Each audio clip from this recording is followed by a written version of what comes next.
Hello, everyone, and welcome to Dauntless LeadHERship.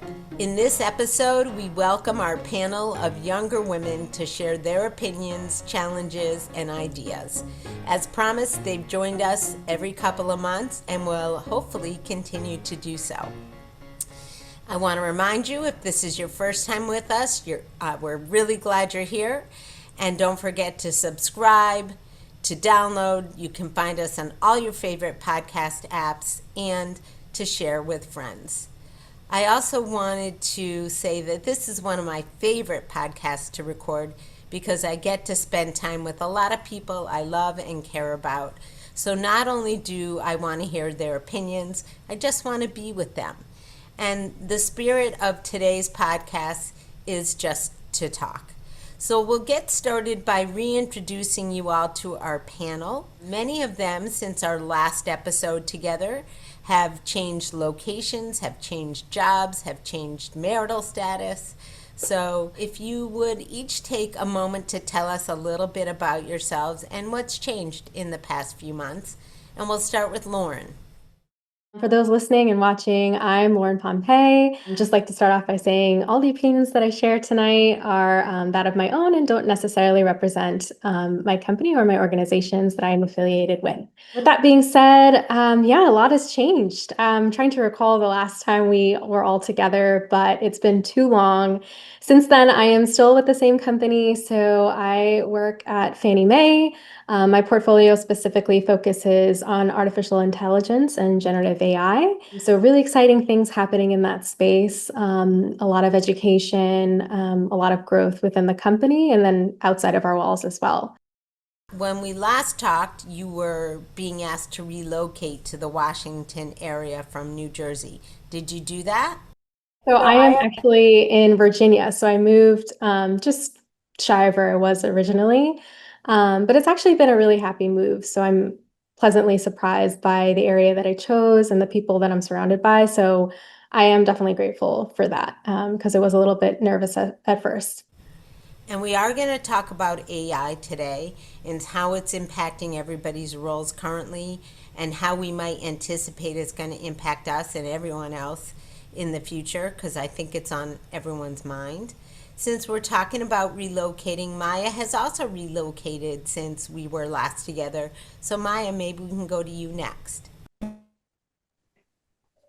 Hi, Maya Ben David.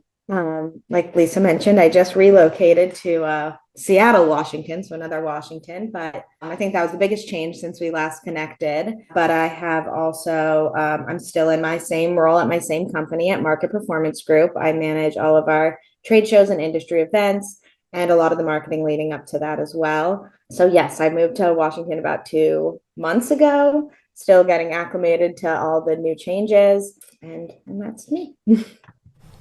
Thanks, Maya. And one thing that I'll just say that Lauren mentioned, nobody's opinions expressed today represent their organizations or employers. So let's just get that out there. These are our personal points of view.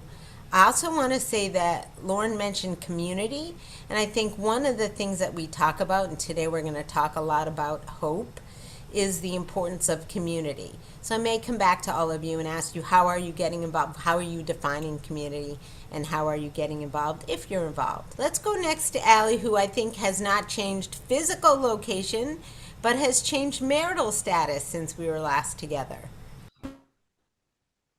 Hi, I'm Allison Kent. I work for the Department of Labor, in the Division of Vocational Rehabilitation Services. So helping special needs individuals get a job or keep a job. I have not moved, but I did get married in June, which was a busy time, as I know others on here know it's a full-time job planning a wedding, so it's been busy. Danielle, talk to us about what's going on with you. Yeah. Hi, everyone.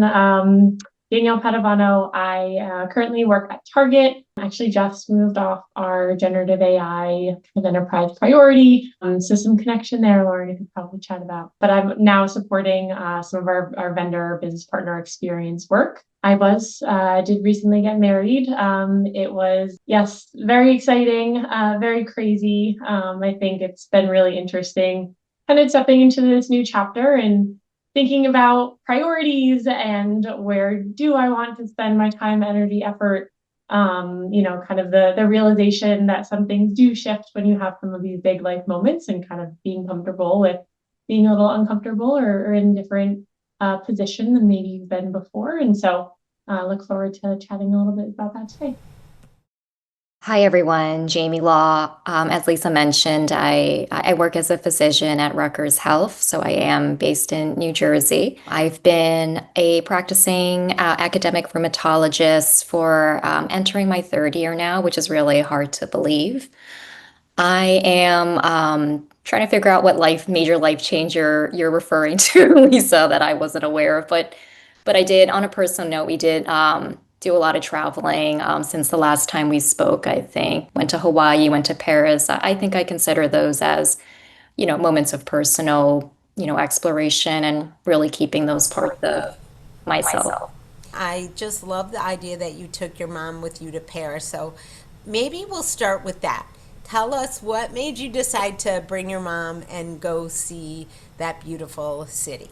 Yeah, it was such a wonderful trip. I recently came back. We went in September, so the weather, first of all, was just perfect, perfect fall. It was both our first time in Europe. I'm very close with my parents, especially my mom. My parents are immigrants, so as I sort of grow into my own professional role, one of the things I've really why the trip was so meaningful for me was because I've been really trying to bring my parents along on experiences that I don't think that they would have really taken for themselves. So we got to explore a whole new country together. It's very metropolitan. We're, based in New York City originally, so I think it just really checked off all the vibes for a perfect mom-daughter trip, and hopefully more to come. I know your mom a bit and admire what she's accomplished. And one of the things that I've watched at my age is a lot of women pivoting and thinking about new challenges, new directions, spending their time and their priorities differently, and getting more involved in their communities. Maybe we'll go back to Lauren and let's talk about how do you define community and why is that important to you? And especially now, why is that important? Yeah, so I've been tapping into, I'll call it my roots. So before I started doing what I'm doing now, I was in the world of performing arts, so specifically dance. And I have been pouring myself back into the performing arts as much as possible to balance out my day-to-day life from a job perspective, because I was starting to realize that I needed a contrast, like a very clear contrast, something that either took me out of a certain headspace or allowed me to become more creative and like build that neuroplasticity and build community in that way. Because one of the things is, and I'm sure this is similar for a lot of other metropolitan areas across the country, but it's true for this area. It's very heavily focused on networking outside of work, of course, inside your company, but that's a big part of what we do in terms of socializing, that everything at the end of the day can start to feel like you're just networking. And so it's very transactional. But when it comes to the performing arts and you pour into that, it gives back to you in ways that you could never imagine. And I remember experiencing that growing up and even going through the BFA program at Rutgers. I wanted to revisit that and use that from a point of just making it through whatever it is I needed to make it through, but also to learn what else is out there. What has changed since I was very heavily focused in the world of the arts over the past several years? What are some new pieces that are being created? Who are the new choreographers? What are people interested in terms of theater? And then in terms of generation, like what are people curious about? How do people feel like they can connect with the arts, even if they don't come from an extensive background of training? So that's what I've been doing. I've been focusing my community from there as a starting point, and that sense of creativity and the outlet and just learning new things that are completely separate from what I do day to day has been really exciting in terms of growing community. So I heard two things. One, kind of a counterpoint to your work life, and two, expanding your horizons, being less transactional. And to me, having worked in innovation for many years, we always try to look at other things that are not related to the category or the product or the work and bring ideas, we call it associative logic, to that category that might come from somewhere else. So the fact that you're exploring things that may seem totally unrelated, you might be surprised that you learn something from the way you collaborate in a dance troupe that's applicable to the work you're doing inside of the government. Who knows? You moved to a new location. Has that helped you forge real relationships, not transaction relationships? And would you recommend it to some of our other folks who have recently relocated? It's been a pleasant surprise, like I mentioned in the beginning. I think the area that I chose in Virginia is a bit smaller, so it has that small town feel, which is really nice, and it's without being completely too slow for me. So I would recommend it if you have the means of doing so. A change of scenery is very healthy, but it does give you a sense of, okay, the people here, I connect with them a little bit more, or it's more walkable, or it feels very accessible to parks if you're an outdoor person. So I think looking at all aspects of the area you choose to live that, it might sound cliche, but that speak to your soul is really healthy, because that's important too. I have a colleague, and I'm remembering her now because she lives in a different part of the United States. And she lives in Colorado specifically, and she was explaining like her area and what she has a beautiful view of outside her window and the connection to nature and wildlife. And it's the way she's describing it to me when we were talking was just, it sounded like it came out of a fairy tale.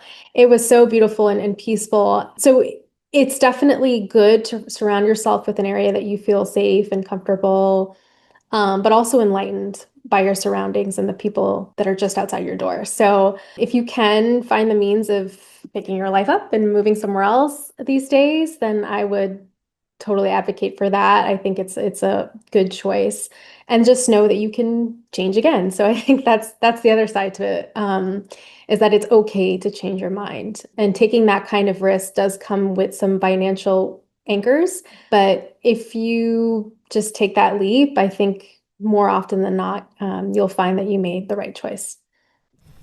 That's great. And Maya, you did the same. And you also moved to an area where you could be more connected with the outdoors. Can you talk a little about your experience moving from New York to Seattle? How has it been? Do you feel like it was a good move so far? And like Lauren said, I mean, especially with your company, I know you can work from anywhere, even a lower risk in making the move, but still a lot of work, energy went into it. And have you found community there yet? Or maybe it's too early. Yeah, and Lauren, I loved hearing that, because it's such a positive, fresh perspective on kind of picking up and moving, which for me, I mean, has been great, but also comes with a lot of challenges. But one of my favorite things is, maybe my favorite thing by far, is being able to reconnect with nature, having come from New York City, where it's hard to connect with nature. And now living in, Seattle, Washington, which is still a city, but outside of my window now I see trees and birds and squirrels, and just to be able to kind of take a break from work and see that is really refreshing. In terms of community, that's still something I'm working on. I don't know that I found my community, but it's definitely something that I'm focusing on and trying to find. And some of the ways that I've been doing that are, I think, through routine. Like part of the challenge is I forget how hard it is to forge like real meaningful connections with people. Like I feel like I meet people all the time that I feel like I connect with, but it truly takes a lot of follow-up. And so I'm trying to find parts of my routine that I can go to, like a workout class, and if I go to the same workout class over and over, or to do those things repeatedly, so I see similar people over and over, and hoping that that will kind of help me forge that community and those connections. Right about here is where our listeners could be hearing your sponsorship message. Consider sponsoring Dauntless LeadHERship to reach our wonderful, motivated, talented listeners who are thinking about upping their leadership game in all walks of life. Reach them if you like, by letting me know at lisa-kent.com. We'd love to have you. Once you're out of college where your friends are down the hall or at the dining hall or in your class, you have to make an effort and you have to prioritize certain people and certain activities to get to that point. And that all falls probably after spending however many hours a day working. And I'm going to go to Allie and ask her to talk about, I know Allie is currently working actually 2 jobs, finding time for social life and how important that is. And has that been a challenge for you, and what are you doing about it? Yes, it's definitely a challenge. I sometimes am resentful that I picked a helping profession because there's not a lot of money in it. And then I do work 2 jobs. So I spend the days working in the Division of Vocational Rehabilitation Services. And then at night, I use what I went to my master's degree for speech language therapy. And I enjoy doing it more as a part-time gig than I did full-time. So it's definitely different. And that was interesting to learn. But it's tiring. And I know even if you're not working 2 jobs, a lot of people are here working many, many hours. So it's not necessarily doing 2 jobs, but just the hours you spend working and trying to find that balance. And I also noticed that my husband and I live just far enough away from everybody that it's hard because we can see them. We're probably our closest people are to about 20 minutes from siblings and friends to our parents who are 45 minutes and an hour and a half away. So we spend a lot of our free time traveling and spending a day doing something or a weekend with people, and then feeling like we don't have enough time around our house. So it's really nice to be close enough to people that we can see them often, but it's definitely hard to balance it. And there's nothing like being on a college campus and being able to just call 6 different people and see who's available for dinner. And it's hard to develop a community in a new neighborhood where we bought a house. So I am still working on that and trying to figure it out.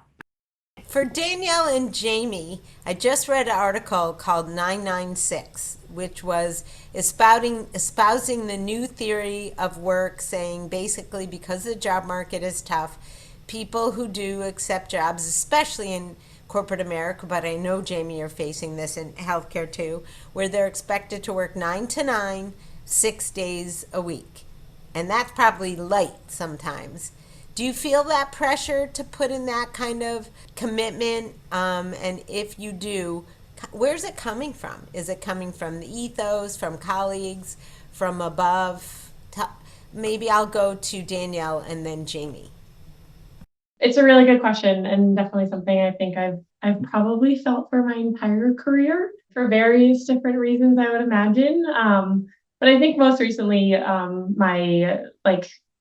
the recent process of getting married kind of highlighted a lot of that pressure that I think not only a company might put on someone, but frankly, I know I've put on myself. And so I think the most amazing thing was being able to plan a beautiful wedding. So, to my lovely now husband, I had a lot of great support from like family and friends in that planning process. But I think where I am in a position where I'm used to working those late hours, or I'm used to having time on weekends, or maybe working through lunch because I, want to get something out on time or early, or just kind of have that like 110% commitment that I think I have been ingrained in me, both as like a professional and person, but also from my athletic background. And so it was really hard kind of getting to a point in where I couldn't work over lunch because I had to call a vendor and we had to work on the seating chart that was due that day because we had so many other trickle down kind of tasks that were, necessary in order to kind of keep the progress going and make sure that it was a successful and beautiful day. And so I think a lot of that pressure, it actually didn't really come from my team. My team was super supportive. Thankfully, I work for a company who I have always felt supported throughout my career. A lot of my team and my colleagues have families. We have an understanding of, if you do have to step out, we all will get our work done at some point. And if they can't, we will pitch in to help each other. And so I think it was really interesting for me being in a position where I felt that pressure was actually coming most from me and least from those around me. And so it was a journey to kind of come to that realization and acceptance. And I think at the end of the day, for anyone who might be going through something where they maybe don't have that 110, maybe it's more like 60% or 70% to be able to give. I think just being easy on yourself and knowing that, there will be a time in your life where you will have the resources and the capacity to be able to go 110, 150%. And so I think it took a journey of kind of acceptance and giving myself a little bit of grace, knowing that this is such an important time in life. I think is very mature realization that often women have, once they have kids, and to have it before you have kids might give you a chance to actually have a little bit of a life before you do. And it's important to know that if the pressure's coming from yourselves, and knowing all of you guys, I bet you that it is, that you're probably giving 150%. And if you dial it back a little bit, you're probably giving 125%. And that's still a whole heck of a lot. Jamie, in healthcare, where are you seeing that pressure? Are you seeing it?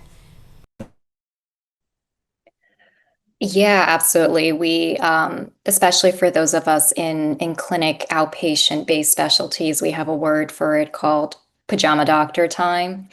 Really just means that, you're done seeing your patients 8 to 5 p.m., Monday to Friday, whatever it is, but there are calls that come in, there are results that constantly need to be addressed. Patients have follow-up questions. So I struggle with this. This was not something I think we really got a lot of training in truly during my, residency or fellowship years, because we were just trying to learn the healthcare stuff about how to take care of a person, how to keep them alive. So it's definitely been a balance, and it's hard because everything's an electronic medical record now, especially for the work from home folks. I'm sure you guys identify with this too. There's just so much bleeding in. There's some positives, of course, with some flexibility. Sometimes I do get some official admin time, we call it, which is very nice because that allows me to kind of space things out if I want to do some stuff for the educational missions of my institution, or if, I just kind of need that time for myself, then I'm okay with some of that pajama time, but not everyone does have that built in. So that was definitely something I sought out for when I was looking for my first job personally, and has helped me keep some work-life balance in healthcare. Yeah, it's tough too because it's people's health, and I don't think that necessarily can be quantified always in a 9 to 5. And I try to be sympathetic of people's, anxieties about their health, but it does, come at some personal cost. I'm still trying to balance it right now. Okay, and chances are good all of you will be trying to balance always. Like that, you'll figure this out and then something else will pop up. So, but good for you for recognizing it. And I think for listeners, this is a struggle, and most of our listeners are women, not all, that women uniquely face because they do try to do it all. And honestly, because they do put that pressure on themselves. More so than the external environment, we feel like we need to show up with 100% understood, 100% known, a solution, not just questions. And, I think as I plan the Dauntless Leadership podcast, I hear from all kinds of successful women. It's okay to be vulnerable. It's okay to say, I don't know.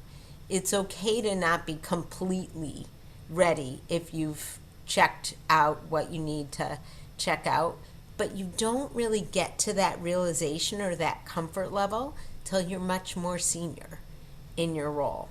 So I don't know if that's something all of you are experiencing. I still have that kind of feeling once in a while, and I'm 62. So I imagine that it's hard, but something that you and listeners should all think about is trusting your instincts. It's okay if you're not all the way there. I love that you're at least thinking about balance. And I'm going to change the topic to generative AI now, because I'd like to know if you see that as taking some of the administrative work away so that it helps you with balance, or creating more work. And what are you seeing today, and what do you see for the future? And some of you actually have worked or work in this field. Jamie, you shared with me that there's an artificial intelligence platform in medicine that was approved for you, and it made me think maybe every field is going to have its own artificial intelligence software.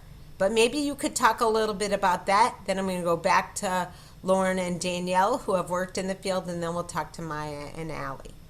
I think you are referring to just really this interesting new, kind of like a chat GPT, but for medicine. We call it open evidence. It's actually linked to one of the pretty well-known journals out there. And there's just a lot of literature, no one can know everything. And so the nice thing is you can type in a clinical question, and you have the resources kind of spelled out there for you as well. So that was actually something introduced to me by my colleagues, and I found it really, really helpful just to confirm suspicions, maybe double check my intuition. It certainly doesn't replace your training or anything. The second way I've seen AI used in my field has been in the world of documentation, which is a huge time sink for a lot of healthcare providers, and a lot of that pajama time that I mentioned as well. I actually trialed this the other day, and I had basically it recording, and it was generating the note for me as the patient and I were speaking. And I noticed that it was taking a lot of the filler out, which was incredible. The only thing is, they're not totally embedded into the medical record systems yet, so you kind of have to bring it in elsewhere. So I could see it being really transformative. I could also see it having some issues in terms of confidentiality and patient privacy, and maybe patients kind of feeling like you're recording, them, and that's really something you would probably need explicit permission for. Interesting. So it's a TBD. We don't really know yet if it's a help or hurt in the field of medicine, but certainly if patients were comfortable with your recording and it got accurate enough that it was a quick review of the notes as opposed to having to read verbatim everything through, it might save some time. Okay, how about Danielle, would you talk about how AI has been used in the field of retail? What are you thinking in terms of the future, and is it a help or a hurt?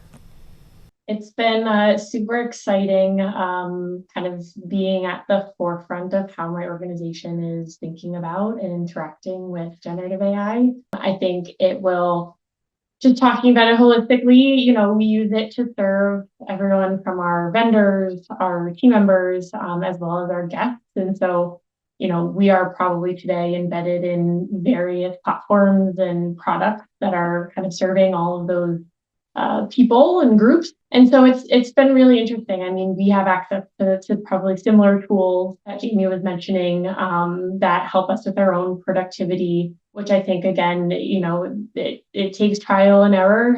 It kind of starts with developing some skills in prompting and how to make sure that you are, providing the right prompts to get the best results that will ultimately help you be more and more efficient over time. And so I think it's just been really interesting. I mean, we all are at a very transformative time in technology, particularly, from a generative AI standpoint. And so I think for me, like, as much as I have seen and we will continue to see kind of the business impact, I think what I found most interesting and where I maybe tend to lean in more is kind of witnessing that change management that individual people are going through, and knowing that is not always a straight line from getting someone to into a tool to then feeling comfortable and confident using said tool. And so I think it's just been really interesting being in the position to kind of see and help guide folks along that kind of change journey to help them be able to see the benefit that these tools can provide. So help or hurt? What do you think? Oh, I think help. I mean, there's so many considerations. I think, like, Jean had a great comment about privacy and data. How do we make sure that we are being thoughtful and intentional with how we are engaging with these tools? And so it's definitely not easy. I will say that there's obviously a lot of risk that comes, but I do think that there's a lot of good that can come with it as well. Another thing you mentioned is, even as you think about kind of the biases that generative AI can help us, we all come with our individual biases or perspectives or lived experiences that maybe influence how we act, talk, think, work. So I think there can definitely be some goodness that comes from being able to get maybe a fresh set of eyes. It's funny because a lot of people say about AI that it reinforces our biases, not helps us get away from them. But you may be right that eventually there'll be so much information that it will provide a balanced perspective. So maybe lots to learn, lots of extra work until it takes some of the work away.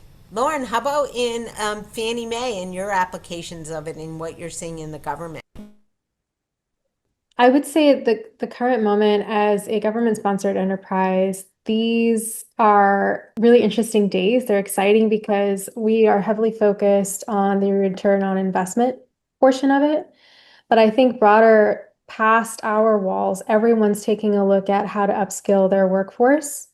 That's a piece that is going to be talked about again and again and again. There's an outstanding fear where people feel like they are already being left behind, they're being cut because of implementation of new tools, or they're feeling more of the negative potential impacts of it. But the education piece is being heavily focused on while we're pushing forward with accelerating innovation. So not putting a red light up against anything that would advance us forward as a workforce, increase productivity gains. But then at the end of the day, it's only as useful as our employees or our communities feels it is, right? It's like any other tool.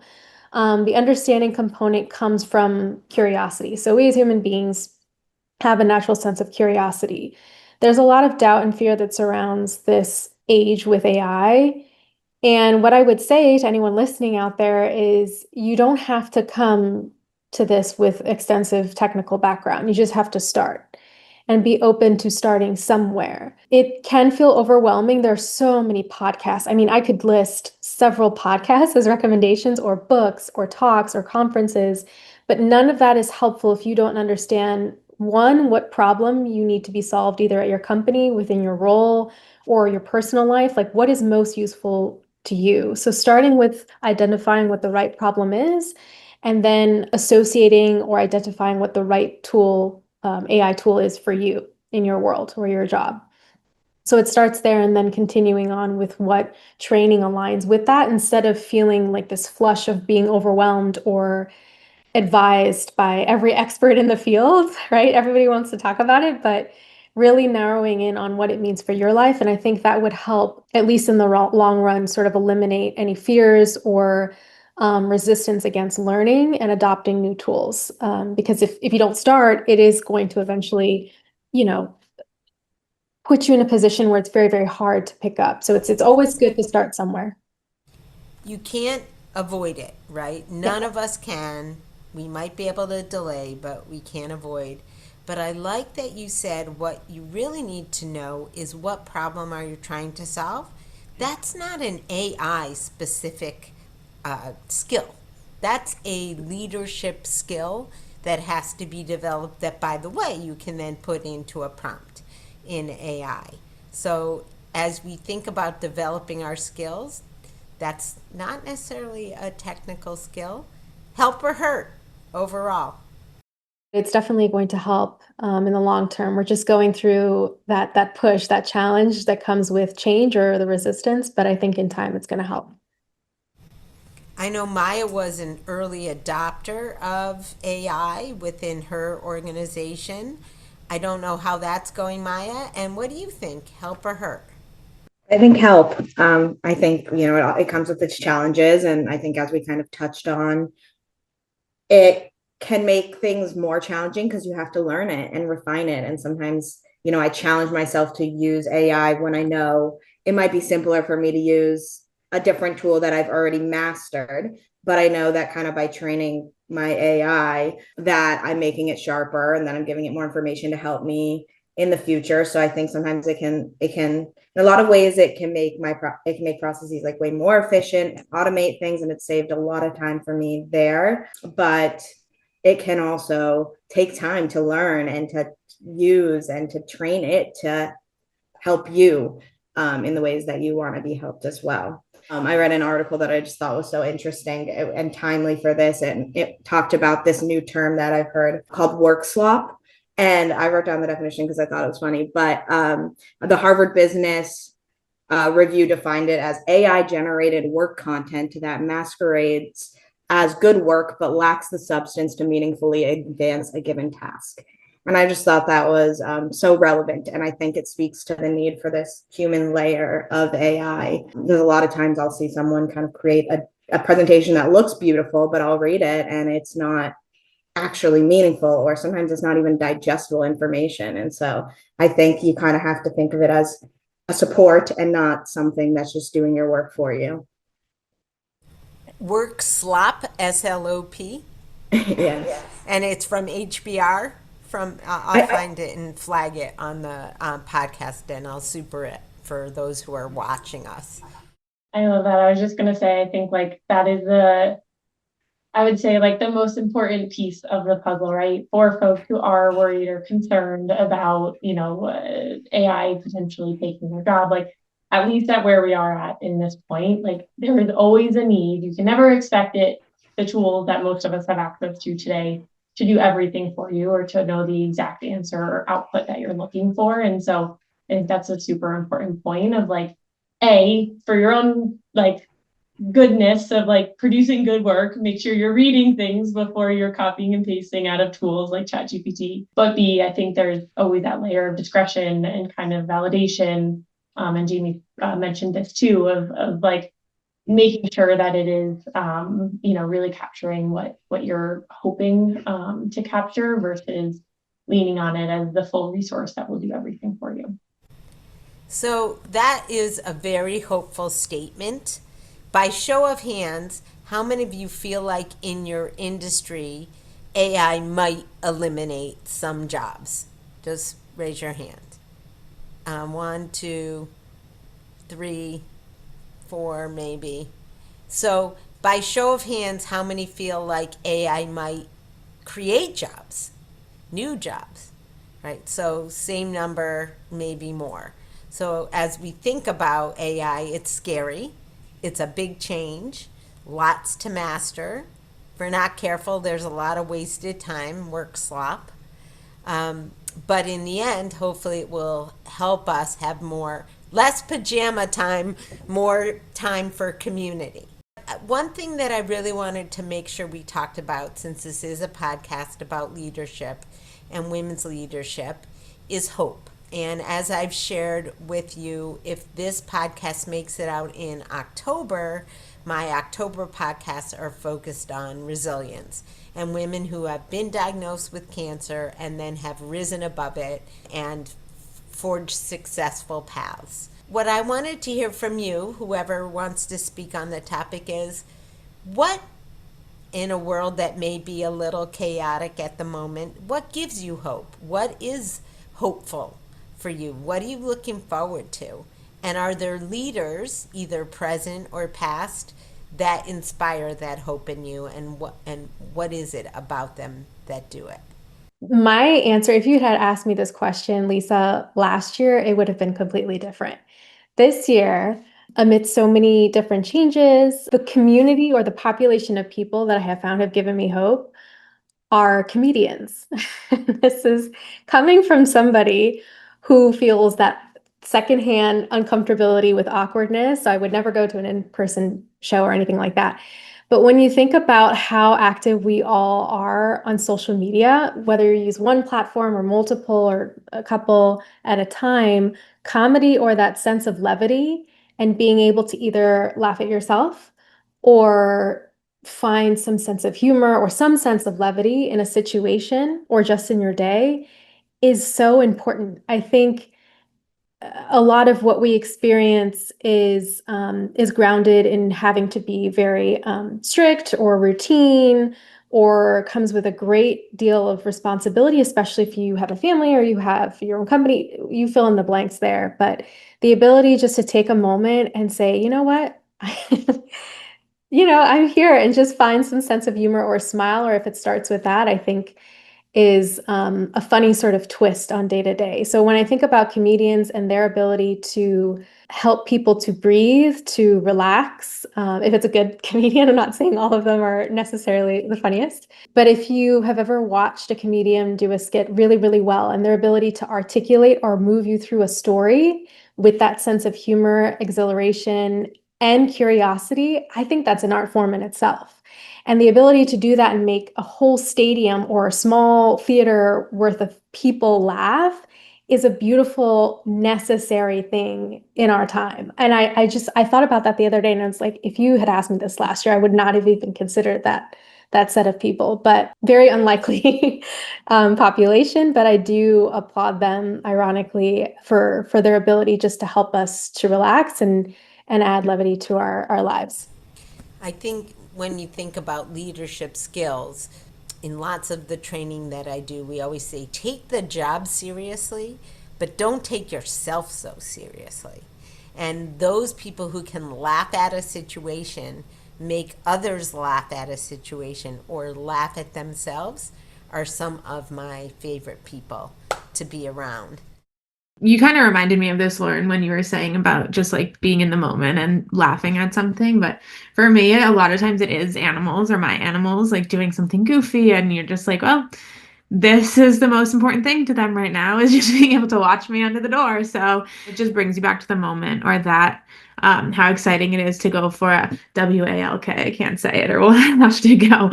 That keeps me in the moment. But another shift I've seen, and I don't know if this is just my algorithm or social media in general, is influencers that are much more genuine and real, and their lifestyles still often are not relatable, but some of the content is, where they're sharing their hard times and their losses, and that they got canceled, and how their mental health is hard, and it doesn't always look like a perfect world anymore that you're always seeing and being inundated with online.